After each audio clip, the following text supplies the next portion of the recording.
زور سے بولو سبحان اللہ، ماشاءاللہ، غور سے سنو، اللہ اللہ۔ ترمذی شریف جلد ثانی باب الزہد باب صفت الجنہ صفحہ نمبر 79، عن ابی ہریرہ قال قلنا یا رسول اللہ ما لنا اذا كنا عندك رقت قلوبنا وزهدنا وكنا من اهل الاخره فاذا خرجنا من عندك فانسنا علينا وشملنا اولادنا انكرنا انفسنا قال عليه السلام يا ابا هريره لو انكم تكونون اذا خرجتم من عندي كنتم على حالكم ذلك لزارتكم الملائكة في بيوتكم۔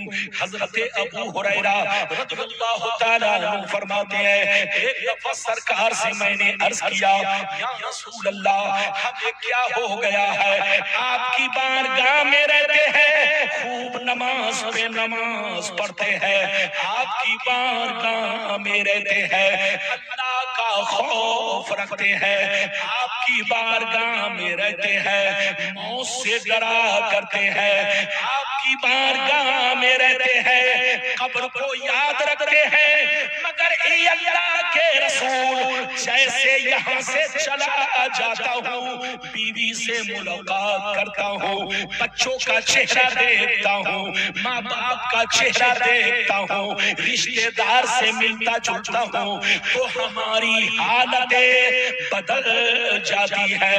تو نبی نے ارشاد فرمایا یا ابا ہریرہ لو انکم تکونون اذا خرجتم من عندی کنتم علی حالکم ذلک لزارتکم الملائکۃ فی بیوتکم۔ سرکار نے فرمایا اے ابو ہریرہ جس شان سے میرے پاس رہتے ہو، نماز پہ نماز پڑھتے ہو، اللہ کا خوف رکھتے ہو، برائیوں سے بچتے ہو، قبر سے ڈرتے ہو، موت کو یاد رکھتے ہو، جس شان سے میرے پاس رہتے ہو اگر اسی شان سے گھر پہ رہا کرو تو یاد رکھو تمہارے گھر جا کر اللہ کے فرشتے تمہارا دیدار کریں گے۔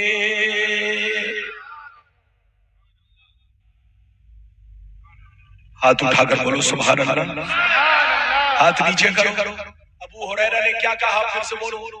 ابو ہریرہ نے کہا سرکار آپ کے پاس رہتا ہوں تو خوب نماز پڑھتا ہوں، یہ اللہ کے رسول آپ کے پاس رہتا ہوں تو قبر کو ہمیشہ یاد رکھتا ہوں کہ مرنا، یہ اللہ کے رسول جب آپ کے پاس رہتا ہوں تو موت سے ڈرتا ہوں، لیکن جیسے گھر چلا جاتا ہوں بیوی بچے سامنے آتے ہیں، ماں باپ سامنے آتے ہیں تو میں سب کچھ بھول جاتا ہوں۔ یہ کس نے کہا؟ ابو ہریرہ نے۔ تو نبی نے ارشاد فرمایا اے ابو ہریرہ جس شان سے میرے پاس رہتے ہو، جیسے نماز پہ نماز پڑھتے ہو، اللہ کا خوف رکھتے ہو، برائیوں سے بچتے ہو، موت کو یاد رکھتے ہو، قبر سے ڈرتے ہو، جس شان سے میرے پاس رہتے ہو اگر اسی شان سے گھر پہ رہا کرو تو یاد رکھو تمہارے گھر جا کر اللہ کے فرشتے تمہارا دیدار کریں گے۔ اس حدیث سے دو باتیں معلوم ہوئی۔ ایک بات تو یہ معلوم ہوئی کہ جو بندہ مسجد میں بھی اللہ کا ذکر کرے، جلسے میں بھی اللہ کا ذکر کرے، جیسے آپ بیٹھے ہیں تو ابھی جھوٹ نہیں بول رہے، گناہ نہیں کر رہے، پاک صاف ہے، تو جس طریقے سے یہاں پاک صاف ہے اگر گھر پہ بھی جانے کے بعد اسی انداز میں رہیں تو نبی فرماتے ہیں آسمان کے فرشتے ان کے گھر جا کر ان کے چہرے کی زیارت کرتے ہیں۔ اے ہمارے بچوں کان کھول کر سن لو، جب مسلمان کا بچہ ڈانس کرتا ہے تو دیکھنے شیطان آتا ہے، جب مسلمان کا بچہ شراب پیتا ہے تو اسے دیکھنے شیطان آتا ہے، جب مسلمان کا بچہ چوری کر رہا ہے تو اسے دیکھنے شیطان آتا ہے، لیکن جب مسلمان کا بچہ نماز پڑھتا ہے، قرآن پڑھتا ہے، تو اس کو دیکھنے آسمان کے فرشتے آتے ہیں۔ اے ہمارے بچوں، وہ کام مت کرو کہ تم کو شیطان دیکھے، وہ کام کرو کہ تم کو فرشتے دیکھیں۔ ابھی تو میں نے آپ کو ایک حدیث سنائی، آپ بارش سے ڈر رہے ہیں، ڈریے مت، بارش رحمت بھی ہے زحمت بھی ہے۔ زور سے بولو، بارش رحمت بھی ہے،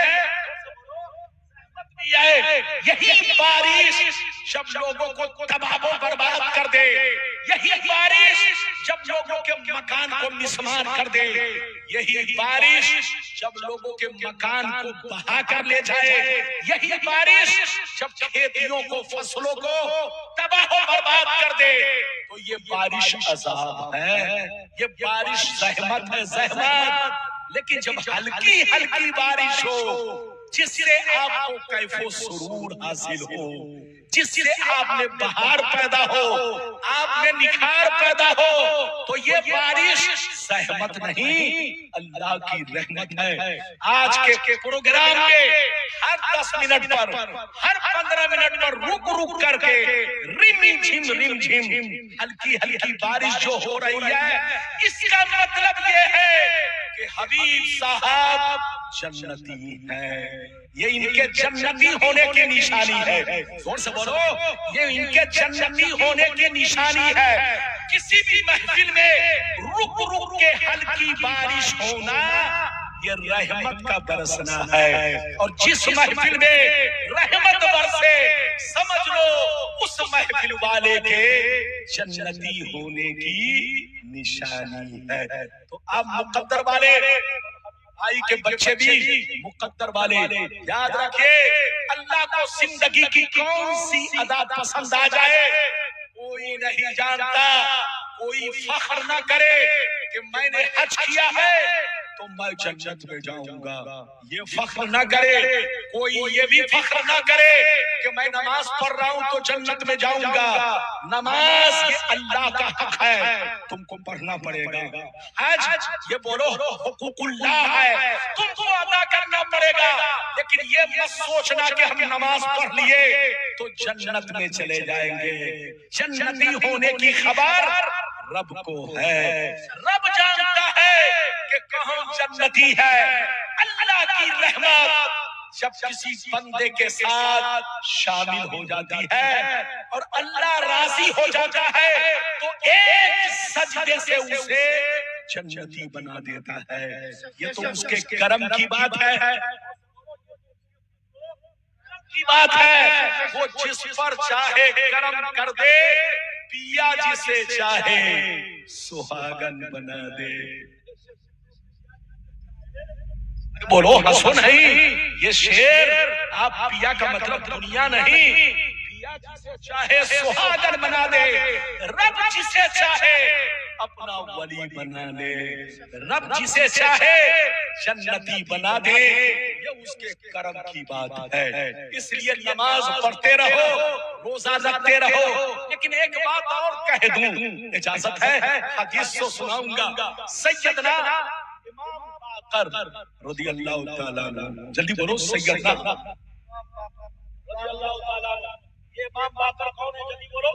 امام باقر سیدنا زین العابدین رضی اللہ تعالیٰ عنہ کے لڑکے ہیں۔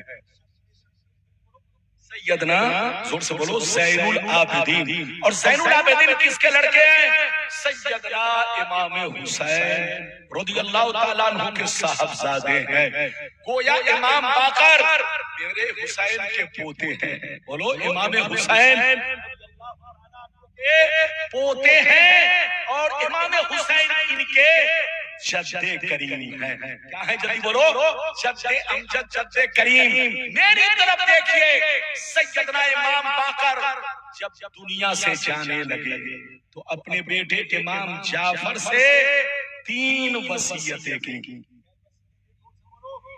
آج کا باپ جب دنیا سے جاتا ہے تو اپنے بچوں کو کوئی وصیت نہیں کرتا، کہتا ہے بیٹا یہ چابی فلا الماری کی ہے، بیٹا یہ بینک اکاؤنٹ فلا بینک کا ہے، بیٹا یہ پاس بک فلا بینک کا ہے، بیٹا یہ کاغذ فلا زمین کا کاغذ ہے۔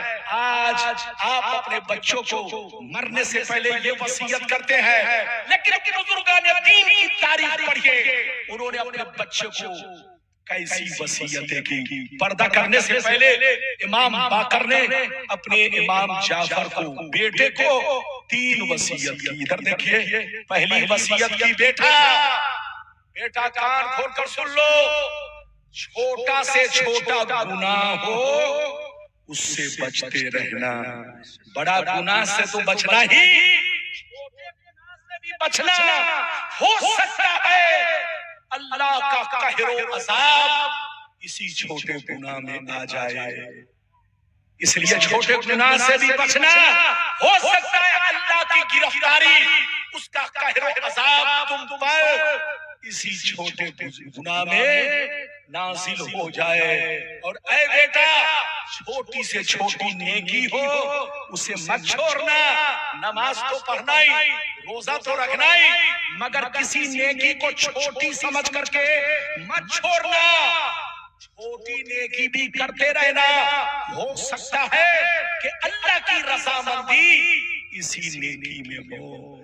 اور تیسری وصیت کیا کیا، ادھر دیکھیں، فرمایا اے بیٹا کسی انسان کو دیکھ کر گھٹیا مت سمجھنا،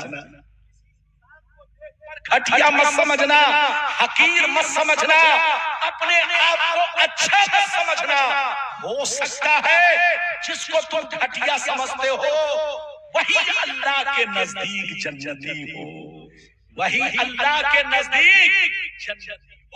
تو یاد رکھیے یہ دنیا ہے، فخر نہیں کرنا چاہیے۔ آج دنیا میں جتنے بے ایمان ہیں جو اپنے آپ کو مسلمان کہتے ہیں، یہ اپنی عبادتوں پر فخر کرتے ہیں، ابلیس نے بھی اتنا فخر نہیں کیا جتنا فخر ابلیس نے تو 900 کروڑ سجدے کیے، 900 کروڑ یا 9 لاکھ برس یا 900 کروڑ سال تک سجدے کرتے رہے، ادھر دیکھیے، لیکن ابلیس نے بھی اتنا فخر نہیں کیا جتنا آج کا بے ایمان چند دن نماز پڑھ کے فخر کرتا ہے اور محلے والوں کو گھٹیا سمجھتا ہے۔ یاد رکھیے، جو محلے والے کو گھٹیا سمجھے اپنے آپ کو اچھا سمجھے تو سمجھ لو وہ ابلیس کا دادا ہے، پوتا نہیں، وہ ابلیس کا دادا ہے۔ بالکل ادب سے بیٹھے، ہوش میں بیٹھے، اجازت دیجئے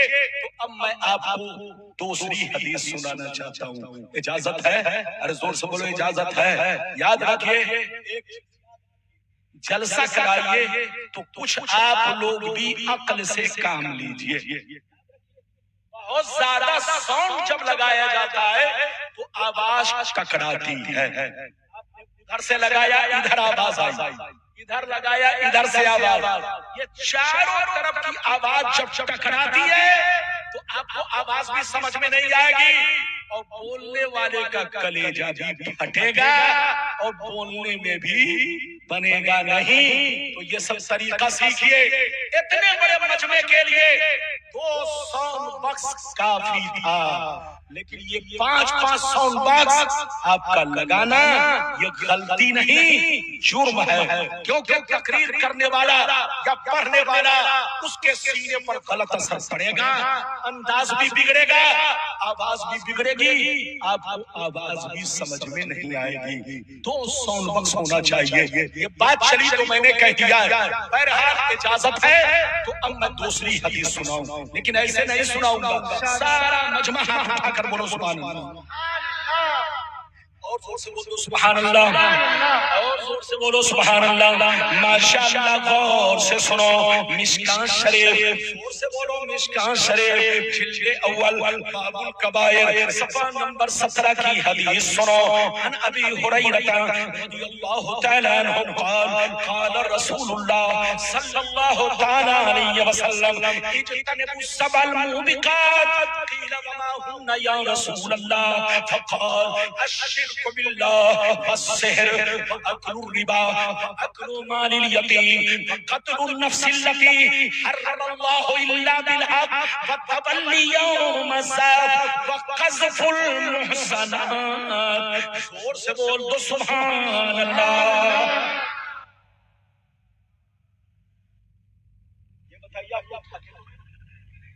زور سے بولو تھا کہ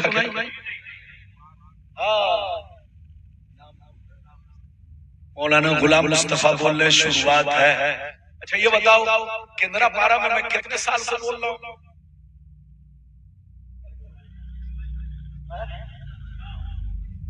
آپ بول رہے ہیں 25 سال سے حضرت کیندرا پارا میں آتے ہیں. اب آپ بتائیے 25 سال سے آ رہا ہوں تو آپ مجھ کو پہچانتے ہیں اور میں بھی آپ کو پہچانتا ہوں.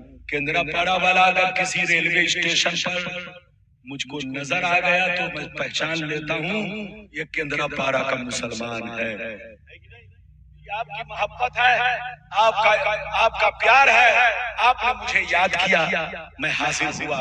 بالکل ادب سے بیٹھے, میں نے بہت شاندار حدیث سنائی, لیکن جب مائک کی سیٹنگ الٹی پلٹی ہوتی ہے تو کلیجہ پھٹتا ہے. ہنسیے نہیں, میں تو چاہتا ہوں کہ آپ اچھی سے اچھی بات سنا کر جاؤں, لیکن جب سیٹنگ الٹی پلٹی ہوتی ہے تو کلیجہ پھٹتا ہے, بولنے میں بنتا نہیں. جان بچی تو لاکھوں اپائے, یقینی بات ہے ہر آدمی اپنی جان بچا کے چلتا ہے. بہرحال میری طرف دیکھیے, میں نے جو حدیث سنائی مطلب سنیے, بہت شاندار مطلب. نبی نے ارشاد فرمایا, آقا نے ارشاد فرمایا, 7 چیزیں ایسی ہیں, زور سے بولو, 7 چیزیں ایسی ہیں جو تمہیں ہلاک کر دیں گی, جو تمہیں برباد کر دیں گی, جو تمہارے مکان کو ویران بنا دے گی. ان 7 چیزوں سے ضرور بچا کرو, اللہ سے توبہ کرو, اللہ سے معافی مانگو. اگر معافی مانگو گے, توبہ کر لو گے تو اللہ معاف کر دے گا, ورنہ تم کو برباد ہونے سے کوئی بچا نہیں سکتا. 7 چیزوں سے ضرور بچا کرو. صحابہ نے عرض کیا وہ 7 چیزیں کیا ہیں, تو نبی نے ارشاد فرمایا, پہلا نمبر اللہ کے ساتھ کسی کو شریک ٹھہرانا. پہلا نمبر اللہ کے ساتھ کسی کو شریک ٹھہرانا. دوسرا نمبر کسی مسلمان کو برباد کرنے کے لیے جادو سیکھنا سکھانا. تیسرا نمبر کسی غریب کی مدد نہ کرنا. اگر کوئی غریب مسلمان مدد مانگے تو پیسہ دے کر سود کھانا, پیسہ دے کر رشوت کھانا. چوتھا نمبر کسی غریب مسلمان کے مال پر یا ان کی زمین پر ناجائز قبضہ کرنا. پانچواں نمبر کسی مسلمان کا ناحق قتل کرنا, خون بہانا. چھٹواں نمبر دین کی بات آ جائے تو ہاتھوں میں چوڑی پہن لینا, پیٹھ دکھا کر بھاگنا. ساتواں نمبر پاک دامن عورتوں پر بنا کسی ثبوت کے جھوٹا الزام لگانا. یہ 7 چیزیں ایسی ہیں جو تمہیں ہلاک کر دیں گی, جو تمہیں برباد کر دیں گی. اس لیے اللہ سے توبہ کرو, شرک سے توبہ کرو, جادو سے توبہ کرو, سود سے توبہ کرو, کسی کا مرڈر کرنے سے توبہ کرو, پیٹھ دکھانے سے توبہ کرو, الزام لگانے سے توبہ کرو. اگر توبہ کر لو گے تو اللہ معاف کر دے گا. اگر توبہ نہیں کرو گے تو تم کو بربادی سے کوئی بچا نہیں سکتا.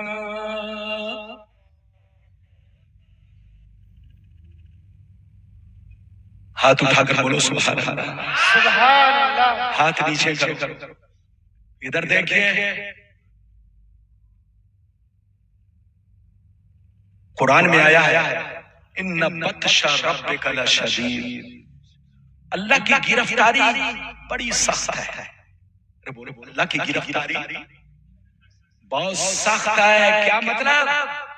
قرآن کہتا ہے وَكَذَلِكَ أَخْذُ رَبِّكَ إِذَا أَخَذَ الْقُرَىٰ وَهِيَ ظَالِمَةٌ.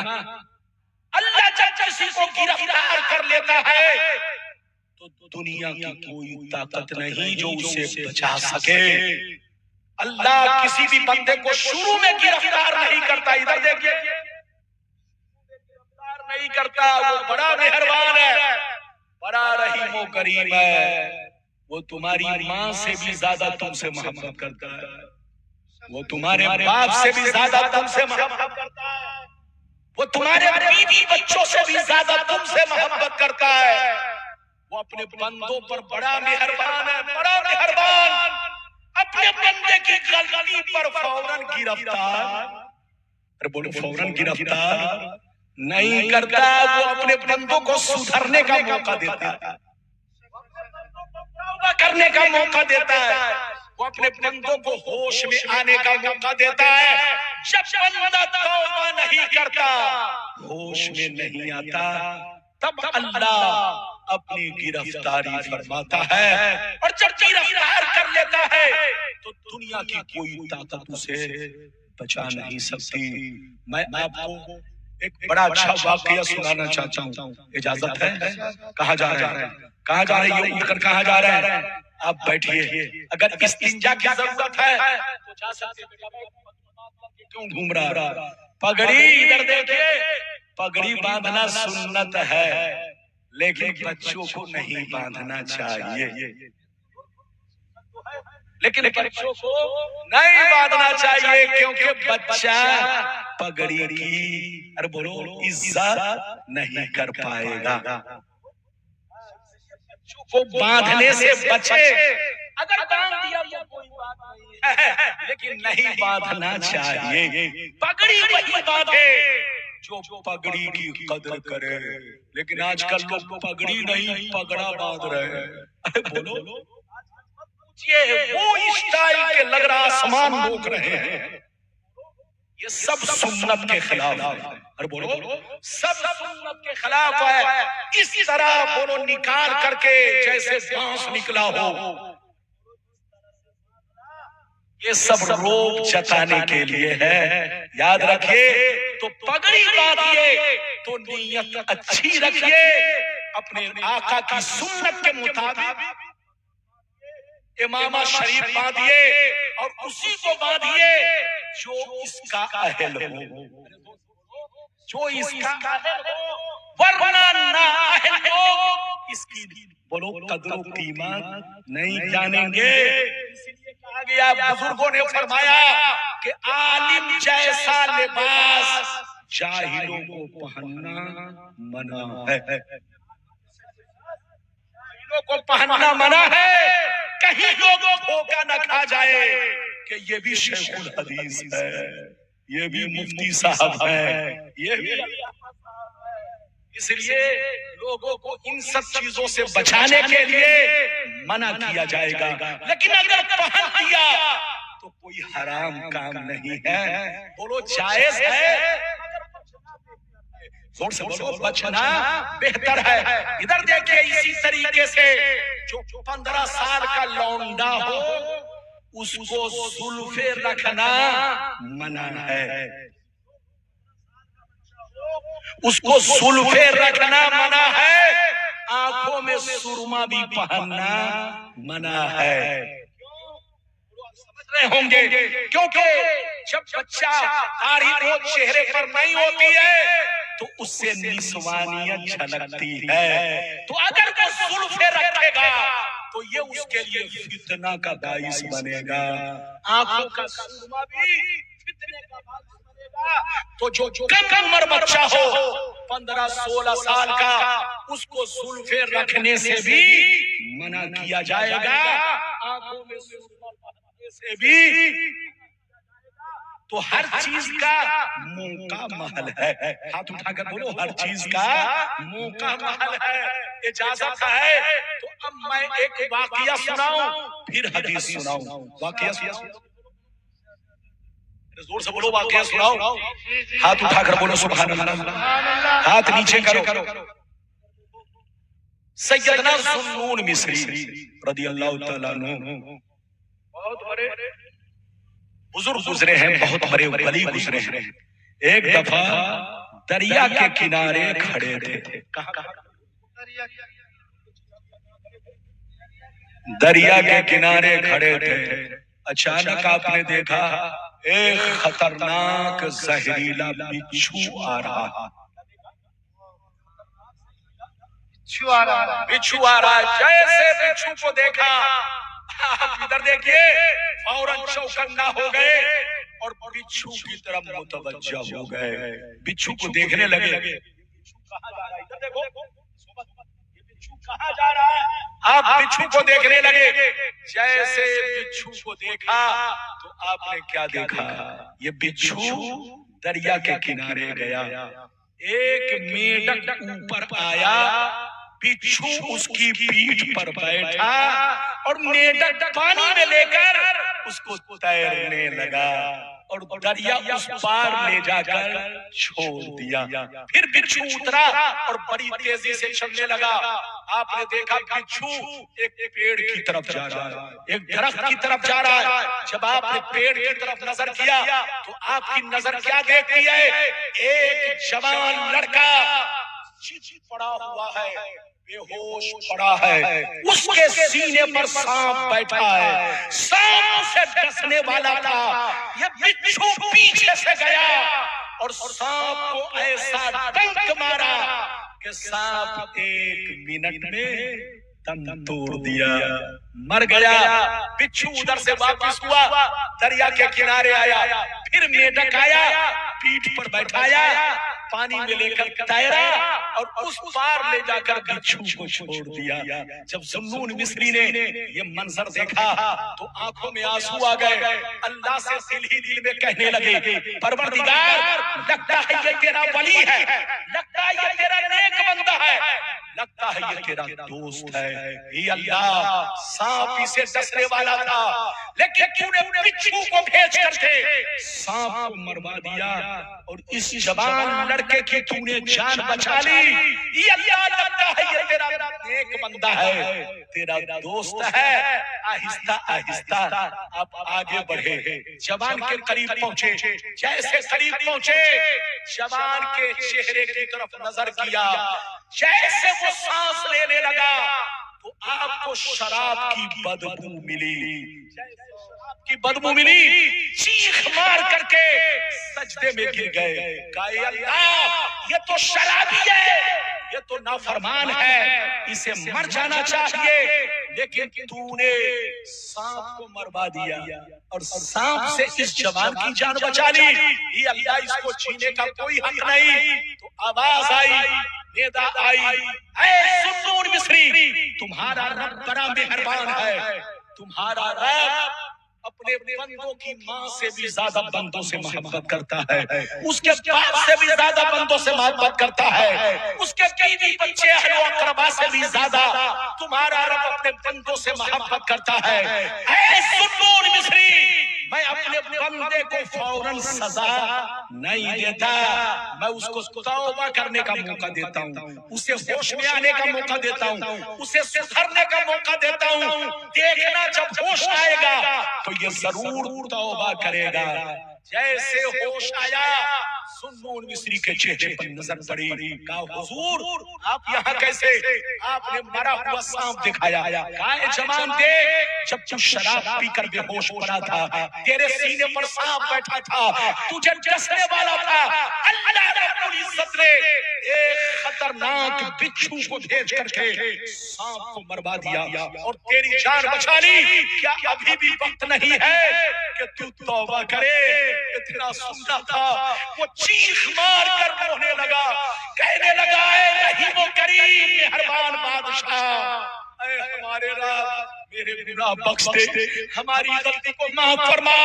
آج سے میں توبہ کرتا ہوں، اب میں شراب نہیں پیوں گا، نماز کی پابندی کروں گا، تیری فرما برداری کروں گا، میرے گناہ بخش دے، میری غلطی معاف کر دے. اے اللہ، جب ایک شرابی پر اتنا کرم ہے تو کاش میں نمازی ہو جاؤں تو کتنا کرم ہو جائے. یا اللہ میں توبہ کرتا ہوں میرے گناہ بخش دے. جیسے اس نے توبہ کیا ذوالنون مصری کو ندا آئی اسے خوشخبری دے دے کہ اللہ نے اس کی توبہ قبول فرما لی ہے, اللہ نے اس کی غلطیوں کو معاف کر دیا ہے, ساتھ ہی ساتھ اللہ نے اسے اپنا دوست بھی بنا لیا ہے, اپنا ولی بھی بنا لیا ہے. مٹا دو اپنی ہستی کو اگر کچھ مرتبہ چاہو کہ دانا خاک میں مل کر گلے گلزار ہوتا ہے. اجازت دیجئے تو ایک لمبی حدیث سناؤں, لیکن لگتا ہے آپ تھک گئے. اور بولو تھکے تو نہیں ہے؟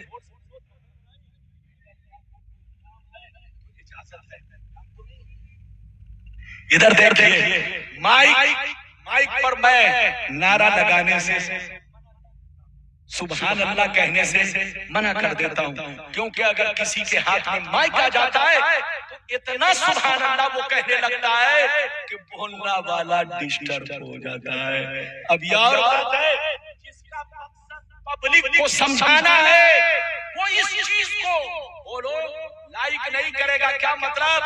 سبحان اللہ کہنا تو اچھی بات ہے, لیکن بولو بار بار کہ جس سے سامعین کو گفتگو سمجھ میں نہ آئے کہنا ہے تو بنا مائک کے کہیے. مائک سے کہنے سے لوگوں کو ڈسٹرب ہوگا, آواز ٹکرائے گی, بات سمجھ میں نہیں آئے گی. اجازت دیجیے تو اب میں لمبی حدیث سنانا چاہتا ہوں. اجازت ہے؟ جلدی بولو اجازت ہے, لیکن ایسے نہیں سناؤں گا. بڑی شاندار حدیث, بڑی شاندار, کلیجہ ہل جائے گا.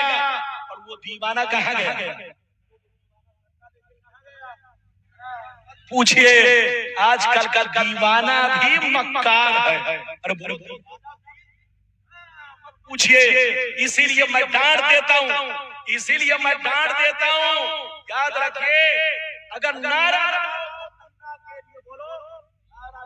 تو دل سے لگاؤ, ڈنڈا دکھا کر کے شو بازی کر کے لیٹرین کھانے میں جا کے بیٹھ جانا اچھی بات نہیں ہے. ارے بولو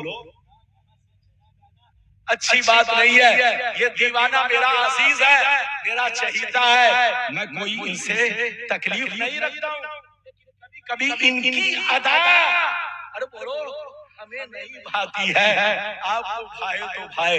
ارے بولو اجازت ہے؟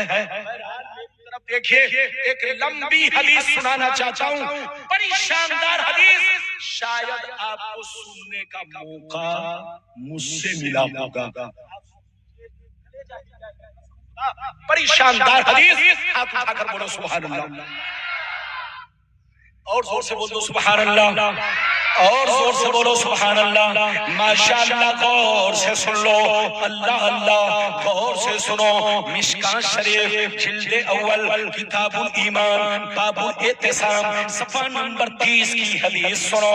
عن عبداللہ ابن عمر رضی اللہ تعالی عنہما قال قال رسول اللہ صلی اللہ تعالی علیہ وسلم لا یأتین علی امتی کما اتی علی بنی اسرائیل حسب النال بالنال حتى إن كان منهم من أتى أمه علانية لكان في أمتي من يصنع ذلك. وإن بني إسرائيل تفرقت على 72 ملة وتفترق أمتي على 73 ملة كلهم في النار إلا ملة واحدة. قالوا من هي يا رسول الله؟ فقال ما أنا عليه وأصحابي. زور سے بولو سبحان اللہ. اجازت ہے؟ زور سے بولو اجازت ہے.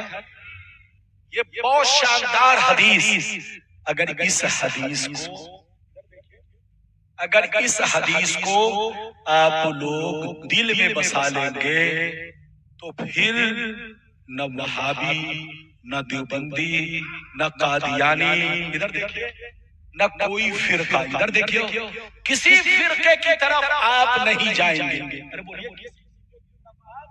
نہیں جائیں گے, سنی بن کر رہیں گے, مسلک اعلی حضرت پر قائم رہیں گے.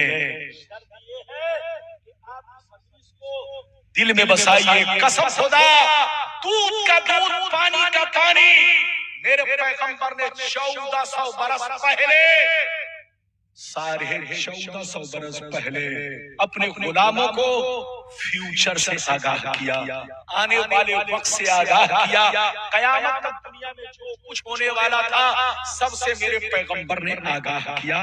آگاہ کیا کیا سنیے، میں نے حدیث سنا دیا، جلدی بیٹھیے، مطلب سننے کے لیے تیار ہو جائیے۔ مطلب سنیے، نبی نے ارشاد فرمایا، آقا نے ارشاد فرمایا، میری امت پر وہ زمانہ ضرور آئے گا، میری امت پر وہ زمانہ ضرور آئے گا، وہ وقت ضرور آئے گا، وہ دور ضرور آئے گا، جیسا بنی اسرائیل پر آیا، جو حال بنی اسرائیل کا ہوا وہی میری امت کا ہوگا، جو کام بنی اسرائیل نے کیا وہی کام میری امت کے لوگ کریں گے۔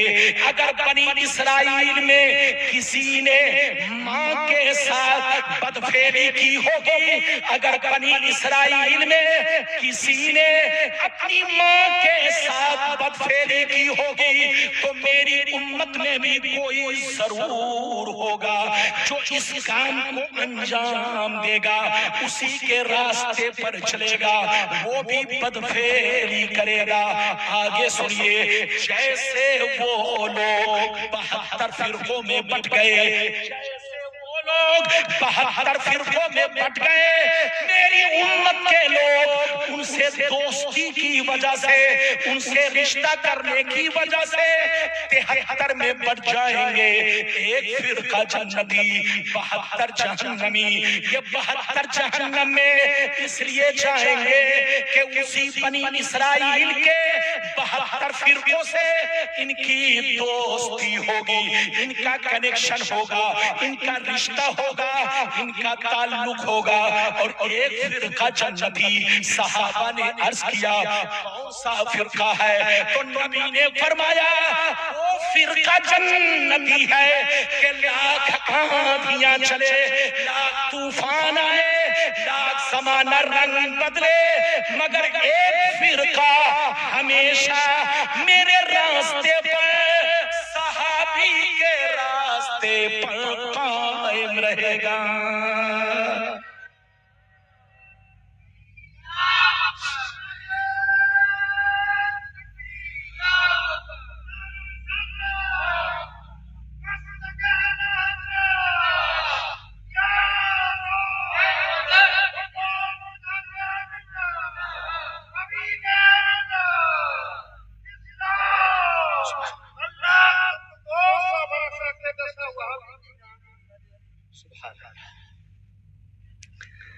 کتنے لوگوں نے حدیث سن لیا؟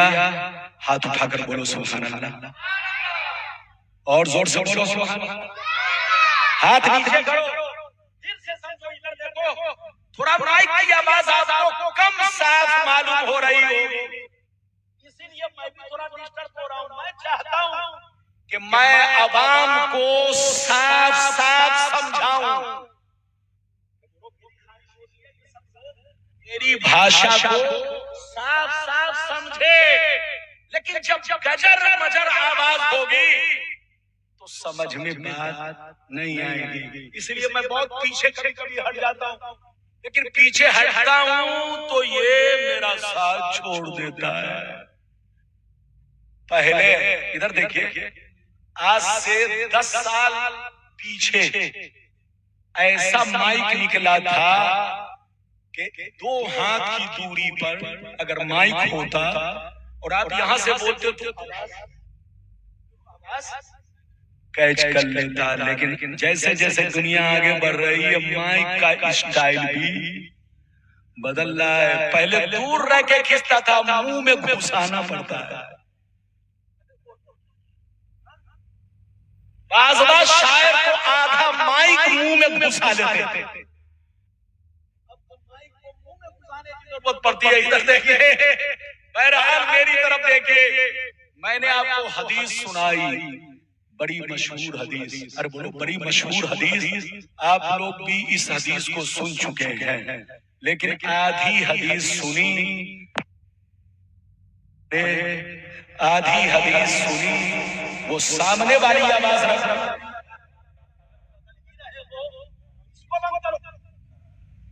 اس کو بند کرو یا اس کو چالو رہنے دو، اس کو بند کرو۔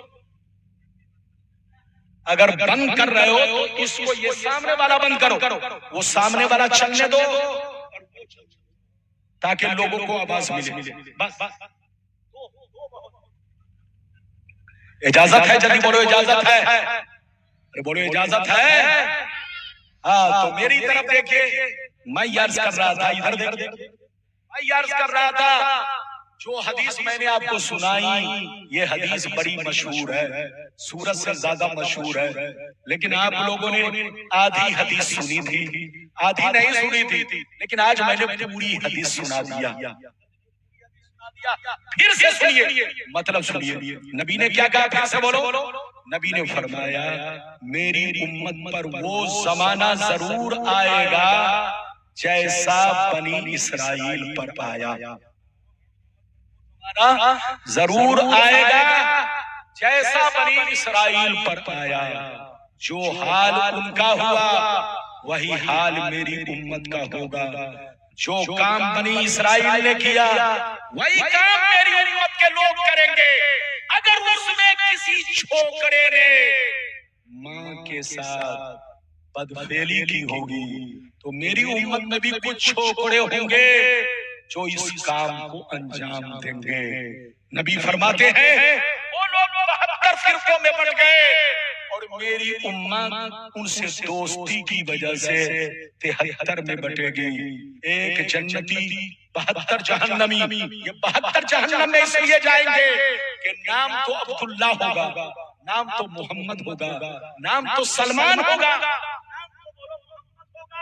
نام تو سہیل ہوگا، نام تو مسلمان کا ہوگا، مگر دل دماغ یہودی کا ہوگا، دل دماغ بنی اسرائیل کا ہوگا، ان کا کنیکشن بنی اسرائیل سے ہوگا، ان کا رشتہ بنی اسرائیل سے ہوگا، ان کی دوستی بنی اسرائیل سے ہوگی۔ تو کہنے کو تو مسلمان ہوں گے مگر اندر سے یہودی ہوں گے۔ آپ اس کو سن چکے تو اب میری طرف دیکھیے، بنی اسرائیل کون ہے؟ یہ امریکہ بنی اسرائیل ہے، ادھر دیکھیے یہ اسرائیل بنی اسرائیل ہے، یہ جاپان بنی اسرائیل ہے، جتنے عیسائی ہیں جتنے یہودی ہیں سب بنی اسرائیل ہے۔ میرے پیغمبر نے فرمایا کہ مسلمان اگر برباد ہوگا تو ان کی دوستی کی وجہ سے برباد ہوگا، ان سے رشتہ کرنے کی وجہ سے برباد ہوگا۔ آپ دیکھیے فلسطین برباد ہو گیا لیکن اب تک عرب کا مسلمان بولو کھل کر فلسطین کا ساتھ نہیں دیا۔ ساتھ کیوں نہیں دیا؟ کیونکہ ان کا رشتہ یہودیوں سے ہے، ان کا رشتہ نصرانیوں سے ہے، ان کا رشتہ عیسائیوں سے ہے۔ آپ چلے جاؤ عرب کے اندر، شاید کوئی گھر بچا ہوگا جس کے گھر میں کوئی نہ کوئی یہودی عورت نہ ہو۔ کسی کی 4 بیوی ہے تو ایک بیوی کرسچن، ایک یہودی، ایک مسلم، ایک کچھ اور۔ آج عرب کا مسلمان ادھر دیکھیے بیوی رکھنے میں آگے ہے، اور وہ بھی مسلمان کی بیٹی کم یہودی کی بیٹی زیادہ رکھ رہا ہے، مسلمان کی بیٹی کم کی بیٹی زیادہ رکھ رہا ہے۔ اور نبی نے فرما دیا کہ مسلمانوں پر وہ زمانہ ضرور آئے گا جیسا بنی اسرائیل پر آیا، جو حال ان کا ہوا وہی حال میری امت کا ہوگا، جو کام ان لوگوں نے کیا وہی کام میری امت کے لوگ کریں گے۔ جیسے وہ لوگ 72 فرقوں میں بٹ گئے، میری امت کے لوگ 73 فرقوں میں بٹ جائیں گے، ایک جنتی 72 جہنمی۔ یہ 72 جہنم میں اس لیے جائیں گے کہ نام تو اپنے آپ کو رکھیں گے مسلمان کا، کہیں گے مسلمان، مگر اندر سے سب یہودی ہوں گے، دل یہودی، دماغ یہودی۔ قرآن کی ایک آیت سن لیجئے، اجازت ہے؟ قرآن کی آیت سنیے، اچھی بات پر دھیان دیا کیجیے۔ پنکھا کو پلٹنے لگتے ہو، مائک کو سیدھا کرنے لگتے ہو، بدن کو کھجلانے لگتے ہو، یہی سب تمہاری تباہی کا سبب ہے۔ اچھی باتوں کو ذرا سا دھیان میں رکھو۔ نبی نے فرمایا، قرآن آپ کا کہتا ہے یا ایھا الذین آمنوا لا تتخذوا الیہود والنصارى اولیاء بعضهم اولیاء بعض ومن یتولہم منکم فإنہ منہم۔ قرآن کہتا ہے اے ایمان والو، یہود و نصارہ سے دوستی مت کرو، یہود و نصارہ سے رشتہ مت رکھو، یہ آپس میں دوست ہے مگر تمہارے لیے دوست نہیں ہے۔ جو ان سے دوستی کرے گا وہ بھی انہی میں سے ہے۔ اب آپ فیصلہ کیجئے، جو ان سے دوستی کرے گا وہ بھی انہی میں سے ہے۔ تو جتنے عرب کے اندر لوگ یہودیوں سے دوستی کر چکے ہیں، آپ کے قرآن کی روشنی میں وہ سب اندر سے یہودی بن چکے ہیں۔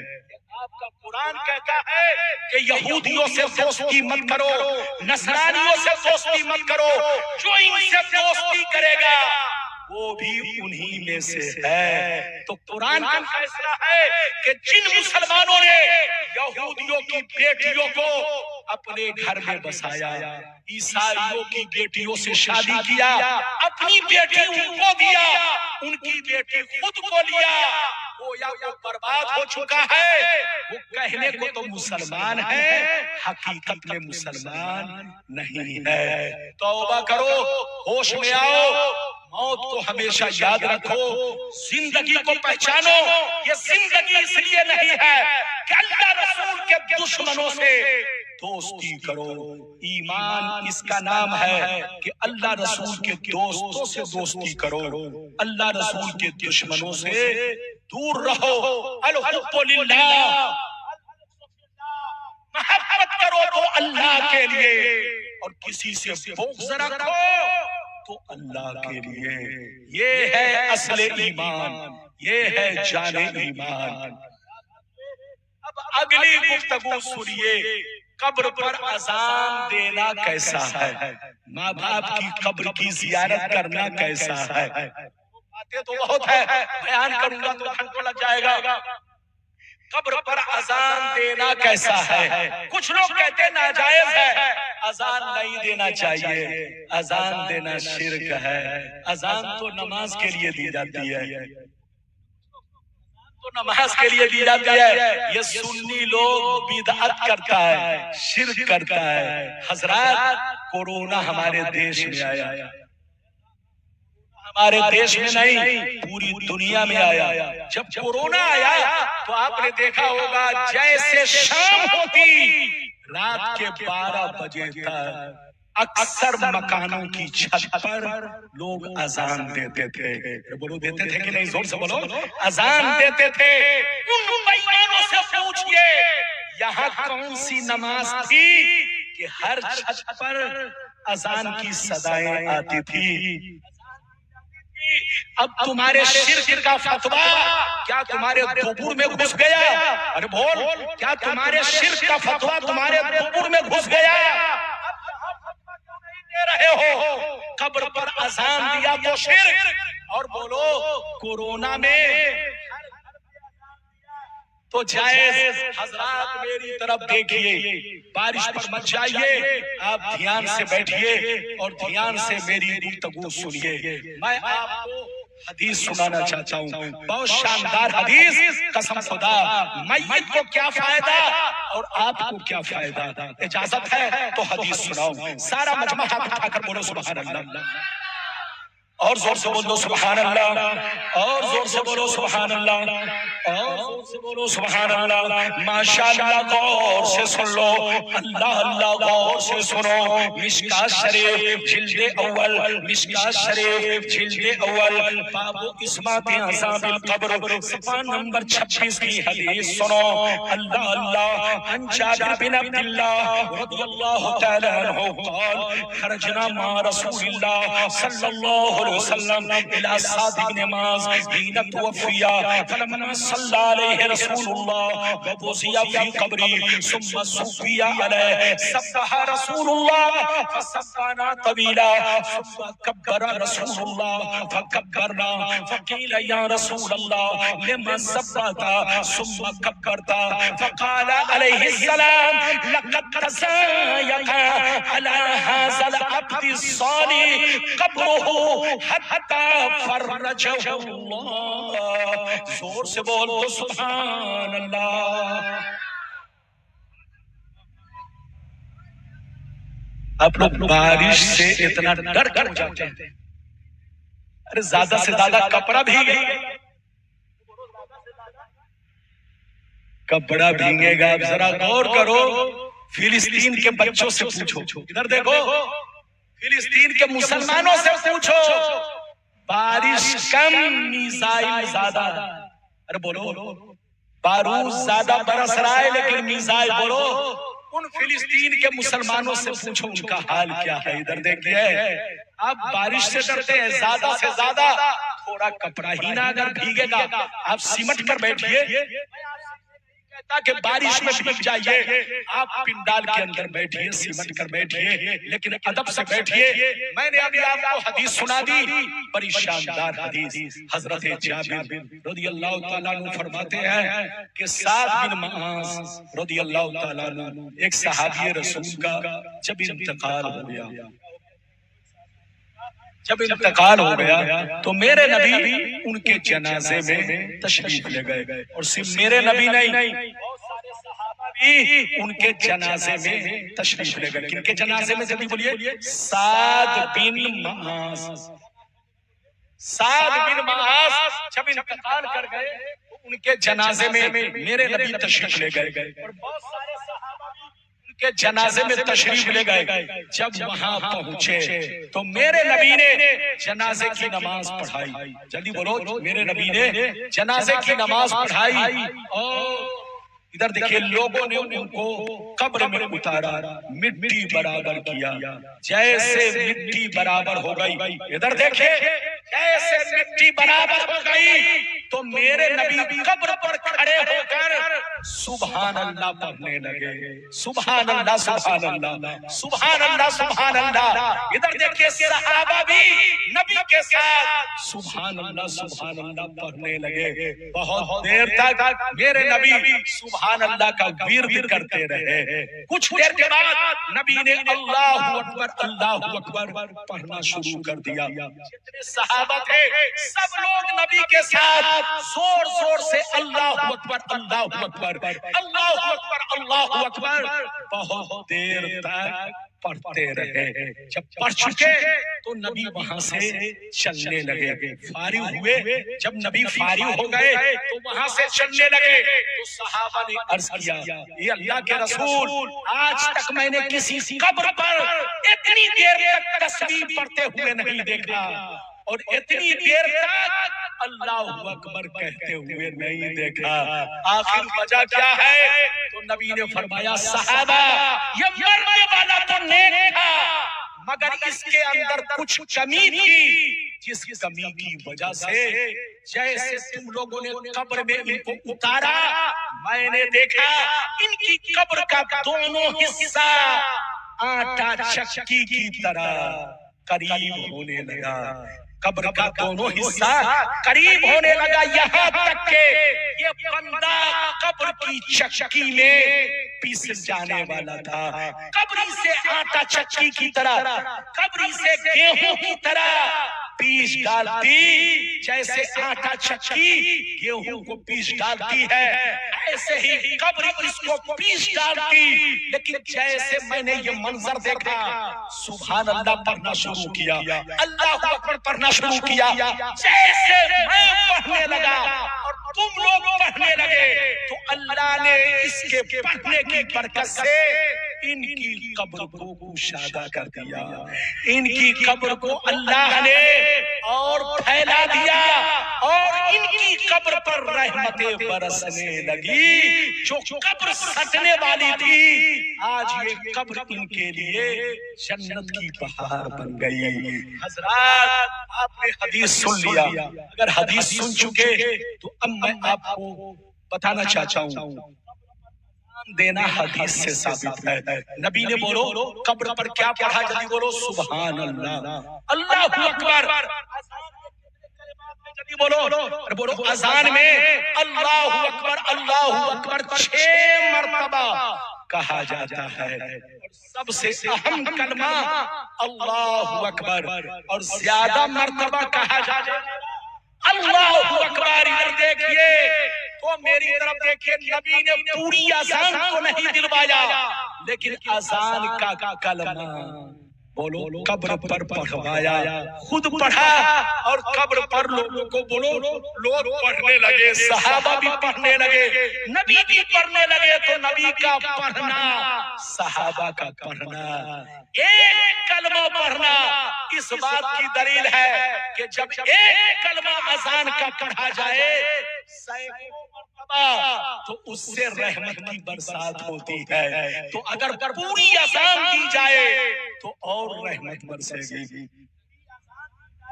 تو اور رحمت برسے گی۔ جب ایک کلمے میں رحمت کی رحمت ہے تو پوری اذان میں زیادہ رحمت ہے، تو اذان دینا حدیث سے ثابت ہے، اللہ اکبر کہنا حدیث سے ثابت ہے۔ ماں باپ کی قبر پر اذان دلوانا چاہیے، اذان صرف نماز کے لیے نہیں، اذان دینے سے میت کو 3 فائدے، کئی فائدے جلدی بولو، میت کو 3 فائدے، غور سے سنیے، اذان دینے سے میت کو 3 فائدے۔ پہلا فائدہ یہ، ادھر دیکھیے، پہلا فائدہ یہ کہ اذان، ادھر دیکھیے، پہلا فائدہ یہ جہاں اذان ہوتی ہے رحمت کی برسات ہوتی ہے، جہاں اذان ہوتی ہے رحمت کی برسات ہوتی ہے۔ دوسرا فائدہ یہ کہ قبر میں منکر نکیر مرنے والے سے 3 سوال کرتے ہیں، من ربک ما دینک ما كنت تقول في شان هذا الرجل ما كنت تقول الرجل۔ منکر نکیر قبر میں 3 سوال کرتے ہیں، اذان جب بندہ دیتا ہے ان کے کانوں سے جب آواز ٹکراتی ہے تو جواب دینے میں آسانیاں ہوتی ہے۔ اور تیسرا فائدہ یہ کہ جب آپ لوگ مٹی دے کر قبرستان سے نکلتے ہیں تو اللہ کے فرشتے اپنے ہاتھ میں ان کی روح کو لیے رہتے ہیں، اللہ کے فرشتے اپنے ہاتھ میں ان کی روح کو لیے رہتے ہیں، ان کے بدن سے جوڑتے ہیں، ان کے بدن سے جوڑتے ہیں۔ جب ان کی آنکھیں کھلتی ہے تو دیکھتے ہیں میرا بیٹا چھوڑ کر جا رہا ہے، میرا بھائی چھوڑ کر جا رہا ہے، میرا بھتیجا چھوڑ کر جا رہا ہے، میرا بھائی چھوڑ کر جا رہا ہے۔ فرشتے کہتے ہیں اے مرنے والا دیکھ لے، جس کے لیے تو جان دیتا تھا آج تجھے چھوڑ کر جا رہا ہے، اب تمہارے ساتھ کوئی نہیں ہے۔ جیسے اذان سنتے ہیں مرنے والے کے کان میں آواز پہنچتی ہے تو مرنے والا اللہ کے فرشتے سے کہتا ہے اے اللہ کے فرشتے یہ جا رہے ہیں، جانے دیجئے، میرے ساتھ میرا پروردگار ہے۔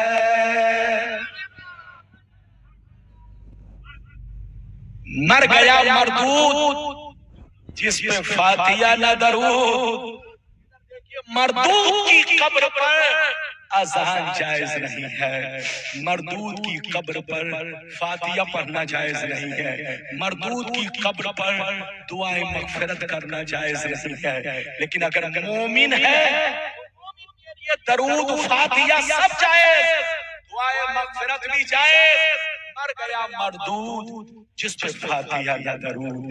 تو ماں باپ اگر انتقال کر جائے،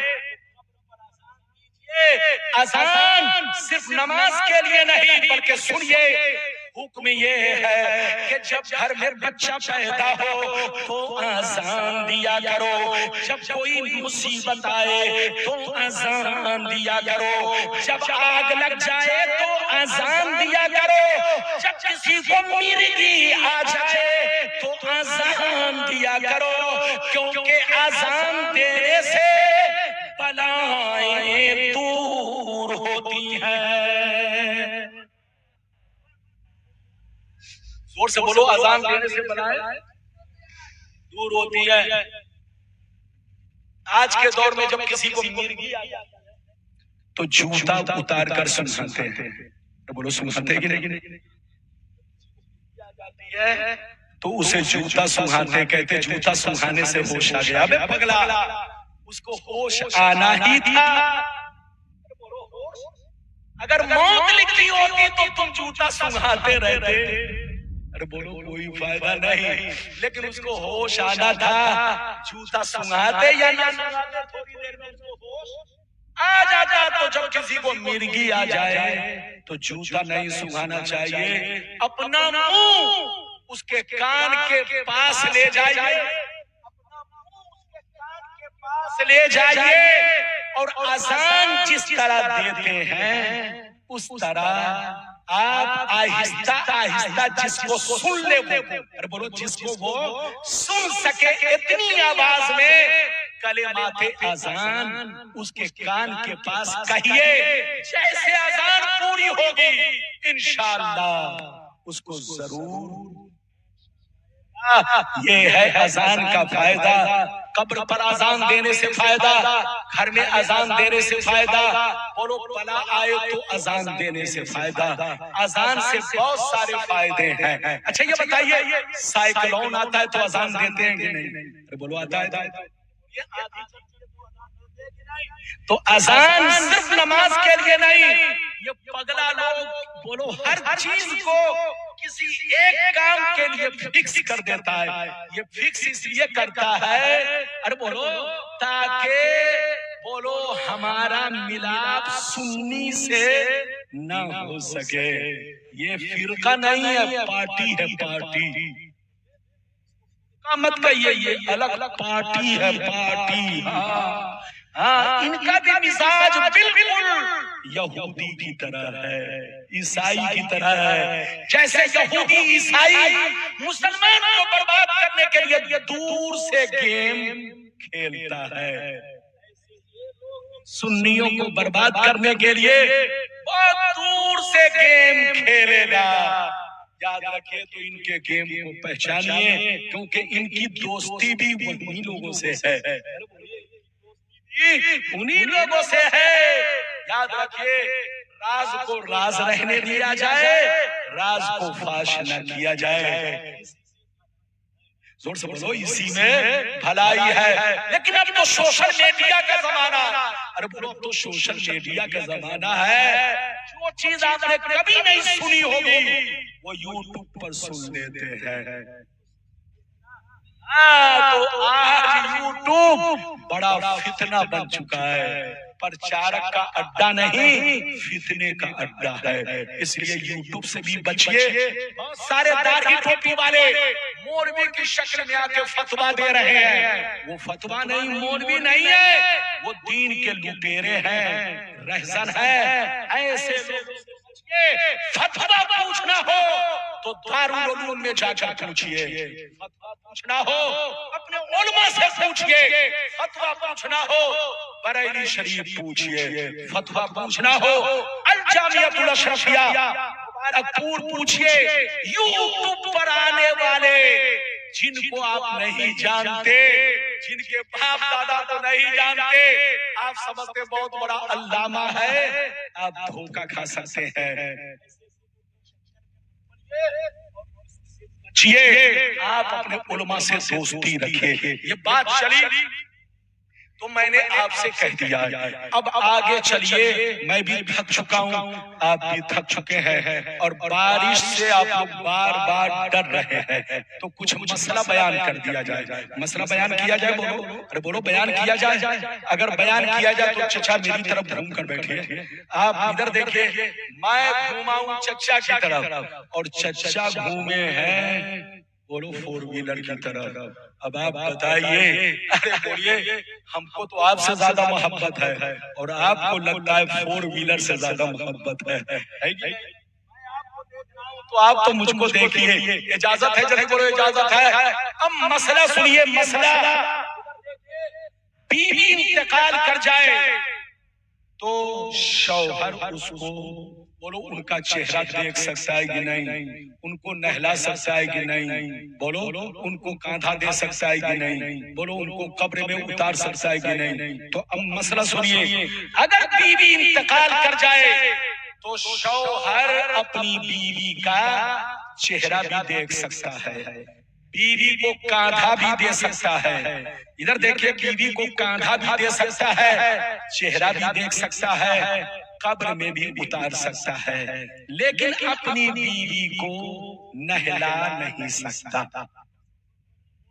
نہلا نہیں سکتا۔ ہاں، اگر مجبوری ہے، پردیس میں رہتا ہے، کوئی رشتہ دار وہاں نہیں ہے، یا ٹرین میں انتقال کر گیا، یا جنگل یا میدان میں یا پہاڑی پر انتقال کر گئے، کوئی وہاں سواری نہیں کہ بیوی کو لا سکے یا بیوی کو نہلا سکے، نہ کوئی کرائے پر مل رہا ہے، تو مجبوری میں اپنی بیوی کو نہلا نہیں سکتا، ہاں، اپنے ہاتھ میں کپڑا لپیٹ کر جیسے تیمم نماز کے لیے کرتے ہیں، اسی طریقے سے ان کو نہلانے کا تیمم کی نیت سے، بولو، ان کو تیمم کرانے کی نیت کرے اور ہاتھ میں کپڑا لپیٹ کر مٹی پر اپنا ہاتھ مارے، آگے پیچھے کرے، مٹی کو جھاڑ دے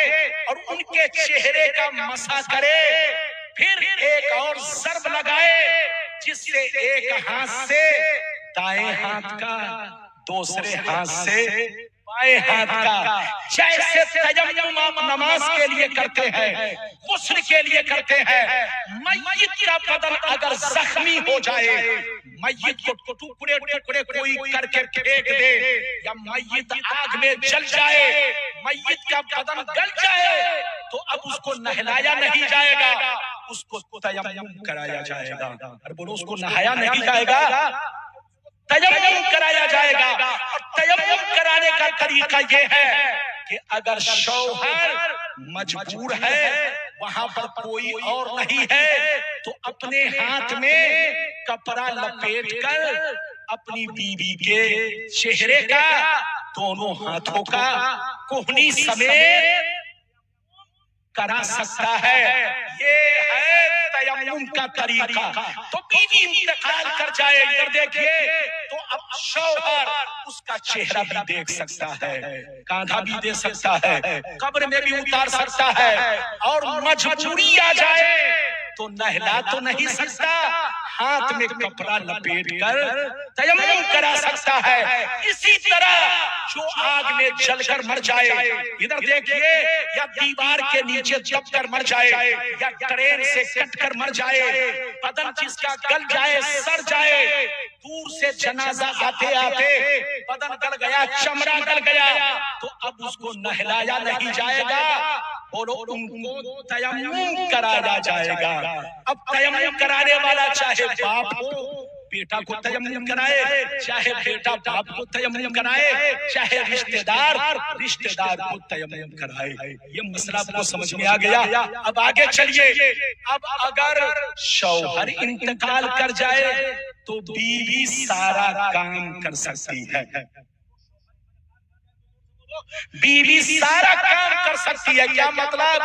بیوی اگر کوئی وہاں پر نہیں ہے، اگر ہو تو بہتر یہی ہے کہ دوسرے لوگ ان کو نہلائیں، کیونکہ بیوی تو غم میں مبتلا ہے، میں مبتلا ہے ان کو نہلانے کا حکم نہ دے، لیکن اگر مجبوری ہے تو بیوی ہر کام کر سکتی ہے، شوہر کا چہرہ بھی دیکھ سکتی ہے، شوہر کو نہلا بھی سکتی ہے، شوہر کو کفن بھی پہنا سکتی ہے، اور اگر جنگل میں میدان میں ہے کوئی نہیں ہے تو اکیلے شوہر کا جنازہ پڑھ کر، شوہر کے نماز جنازہ کو پڑھ کر، اکیلے پڑھ کر اسی پہاڑ پر دفن بھی کر سکتی ہے، جنازہ کی نماز بھی ہو جائے گی اور وہ فرض بھی ادا ہو جائے گا۔ تو بیوی اپنے شوہر کا چہرہ بھی دیکھ سکتی ہے، نہلا بھی سکتی ہے،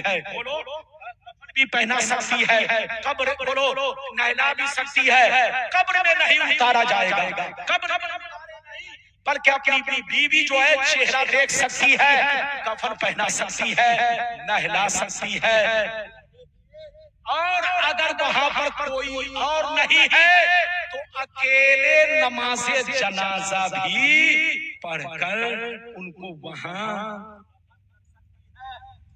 ہو جائے گا۔ اور بولو اسی طریقے سے اکیلا شوہر ہو کوئی نہ ہو تو بیوی کا اکیلے جنازہ پڑھ کے اسی پہاڑ پر اسی جنگل میں بیوی کو دفن کر سکتا ہے۔ جنازہ کے لیے جماعت شرط نہیں ہے،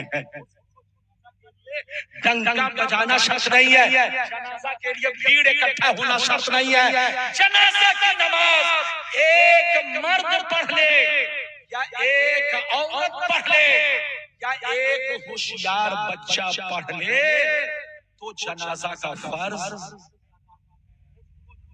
ادا ہو جائے گا۔ تو آپ کو مسئلہ سمجھ میں آ گیا کہ اگر شوہر کا انتقال ہو جائے تو بیوی سارا کام کر سکتی ہے، لیکن بیوی کا انتقال ہو جائے تو شوہر صرف نہلا نہیں سکتا، تیمم کرا سکتا ہے، باقی سارا کام شوہر بھی کر سکتا ہے۔ اب آگے چلیے کچھ منٹ اور، کچھ منٹ اور ادھر دیکھیں، آج کل لوگ عدت وفات سمجھتے ہیں۔ ارے بولو شوہر انتقال ہو جائے تو بولو عدت وفات بولو فرض ہے، ہاتھ اٹھا کر بولو عدت وفات عورت پر فرض ہے۔ طلاق کی ارے بولو جیسے طلاق کی عدت 3 مہینہ ہے، کتنے دن ہے؟ والمطلقات یتربصن بانفسہن ثلاثۃ قروء، طلاق کی عدت جلو کی عدت 3 مہینہ نہیں بلکہ 3 حیض ہے، 3 MC ہے۔ دنیا میں عورت 3 طرح کی ہے، ایک وہ عورت جو ابھی بالغ ہی نہیں ہوئی اور اس کے ماں باپ نے شادی کر دیا، اور بولو ایک وہ عورت ابھی اس کی عمر 11 سال کی ہے، شوہر بولو اس کے ماں باپ نے 11 سال کی عمر میں شادی کر دیا، جیسے وہ 6 مہینہ گزرے شوہر نے طلاق دے دیا، ابھی تک اس کو MC نہیں آئی تو اس کی عدت صرف 3 مہینہ ہے۔ جس عورت کو MC نہیں آتی ابھی بالغ نہیں ہوئی اس کی عدت جلدی بولو 3 مہینہ ہے، یہ عدت طلاق، عدت طلاق اس کی عدت 3 مہینہ۔ اور جس عورت کو MC تو آتی ہے مگر عمر 55 کی ہو گئی ہے، اب معاملہ بند ہو چکا ہے تو ان کی عدت طلاق بھی 3 مہینہ ہے، لیکن جو MC آتی ہو جن کو حیض آتا ہو تو ان کی عدت 3 حیض ہے، چاہے 3 حیض 3 مہینہ میں آئے چاہے 3 سال میں آئے، چاہے وہ 3 حیض 3 مہینے میں آئے چاہے 3 سال لگ جائے، جب تک 3 عدت بولو حیض نہیں ہوگا وہ عدت میں رہے گی۔ یہ تو بات چلی عدت طلاق کی۔ ادھر دیکھیے عدت وفات 4 مہینہ 10 دن ہے. بولو عدت وفات 4 مہینہ. شوہر انتقال ہو جائے تو عورت کو اس گھر میں رہنا جس گھر میں شوہر کا انتقال ہوا ہے 4 مہینہ 10 دن تک فرض ہے. فرض اگر ضرورت سے نانی اماں کے گھر گئی، دادی اماں کے گھر گئی، دوا لانے گئی، ہاسپٹل میں گئی تو شہر میں رک نہیں سکتی.